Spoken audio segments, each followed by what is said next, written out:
Okay, so when we talked briefly about atomic spectra,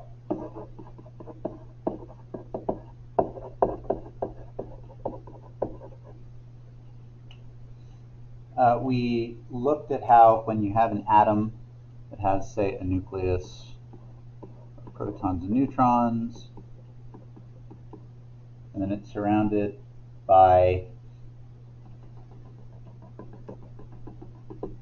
electrons that are at different energy levels. Okay, so let me take an electron. I'll bring him over here. Remember, according to the alphabet principle, electrons are going to want to get as close to the nucleus as they can because that's where they are the lowest energy. Let me do a thing real quick.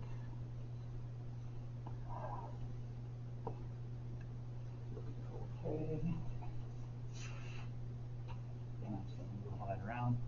Okay. They're going to want to stay close to the nucleus because that's where they're the most stable. Although they could be up at higher places, they will tend to spend most of their time close in there because that's where they have the lowest energy. It's kind of similar to if you have, you know, a red rubber ball. If I hold it at a certain height right here, it has lower energy because there's less distance for it to have to fall. Whereas if I bring it way up here in the air, it's got more potential energy because there's farther it can fall. Which is why when I let go of a ball, it doesn't just stay floating in the air. It falls down to a lower place. Okay, wherever it's the most stable, wherever it has the least amount of energy. Electrons do the same thing. They stay as close to the nucleus as possible, unless something causes them to get higher. And what can cause them to get higher is you can have energy come in, and that electron can absorb that energy. That energy could be from heat, it could be from light, it could be from electricity, it can be from any number of places. But when that electron absorbs that energy, it can't stay down at a low energy level, so it jumps up to a higher one. Okay? Now, again, it's not going to stay up at that higher level, just like the red rubber ball is not going to stay up at the higher level.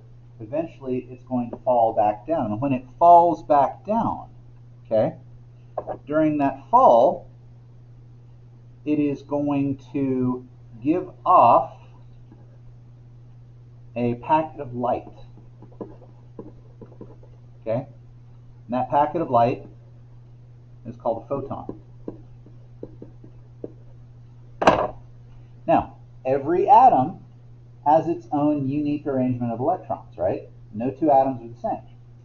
And so the places where those electrons can jump up to and then fall down from, and again, when they're falling down, they're giving off that light.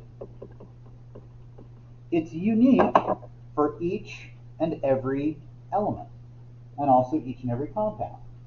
And so the different kinds of light it gives off, some of those little photons are red, some of those photons are green, some of those photons can be toward the blue end. You get your yellows, your oranges, your purples, okay? And so since each one of these atoms has different patterns of electrons and different places they can jump to and fall from, they end up giving off what are called line emission spectra.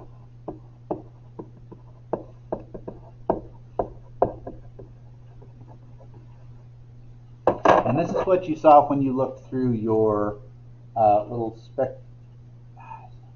spectroscopes.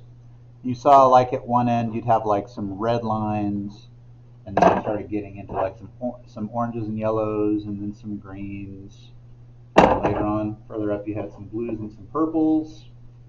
And no two atoms had the same little pattern of lines. Okay? Some of them you saw a whole lot of spikes, some of them you saw just a few. But we can look at those different patterns, and it's kind of like a fingerprint we can use to identify what element's giving that off. What's the simplest atom there is? Hydrogen, exactly. Hydrogen gives off probably the simplest line emission spectrum there is. There's something, it has like a pink light, but it gives off like 3, maybe 4 different little spikes. There's like a really bright blue one, there's like a faint yellow. I don't remember what the rest of them are off the top of my head. But the more electrons, the bigger the atom, the more complicated these different line emission spectra can be. But all of these happen, again, when the electrons fall. They give off the energy they absorbed, and the energy they give off is light. Okay?